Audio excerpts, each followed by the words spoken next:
বিশ্ববিদ্যালয় কর্তৃপক্ষ এসব অভিযোগ অস্বীকার করেছে। কলকাতার প্রীতম কুমার দাস 2007 সালে ভর্তি হন মিলেনিয়াম বিশ্ববিদ্যালয়ের কম্পিউটার বিজ্ঞান বিভাগে। সংবাদ সম্মেলনে বিদেশি এই ছাত্রের অভিযোগ, গত 3 বছরে বিশ্ববিদ্যালয়ের কাছ থেকে নানাভাবে হয়রানির শিকার তিনি। আমাকে বেসিক্যালি রেফারেন্স দেওয়া হয় ডক্টর মঈন খান স্যারের, যে এটা আইসিটি মিনিস্টার ছিলেন বা উনি খুব ভালো এবং ওনার ইউনিভার্সিটি এটা, এই পরিচয় দিয়ে আমাকে ভর্তি করা হয়। লিফলেট বা ব্রোশিওর যেগুলো দেওয়া হয়েছিল আমাকে, আমি অ্যাপ্লিকেশন করি আমাদের চেয়ারপারসন ম্যানেজমেন্ট কাউন্সিল বরাবর করি, তখন উনি ওটাকে লিফলেট ব্রোশিওরগুলোকে ডিনাই করেন, বলে এটা আমাদের না।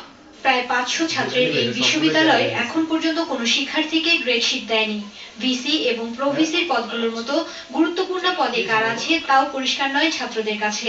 6 মাস আগে প্রথম দাবিটাই ছিল যে recruitment of VC, treasurer, registrar, dean, professor. এরপর আনুষঙ্গিক কিছু ছিল, যেমন ল্যাব নেই, লাইব্রেরি নেই, এই জাতীয়। তবে তারা এটার আনসার যখন দিচ্ছে, এর পিছিয়ে আবার দাবি কি পূরণ করবে তার লিস্টে শুধুমাত্র ভিসি নিয়োগ বলছে, রেজিস্ট্রার, ট্রেজারার, ডিন এগুলো যে নিয়োগ করতে হয় এই ওয়াদাটুকু তারা করেনি।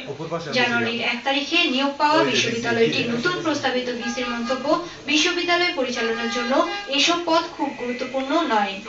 আমার এখানে যে ছাত্র সংখ্যা, তার যে পরিমিতি, এবং এখানে মনে করেন কি যে যাদের আমাদের যে রেভিনিউ এক্সপেন্ডিচার এরা এর থেকে এক অংশ হয় না, 10% হয়।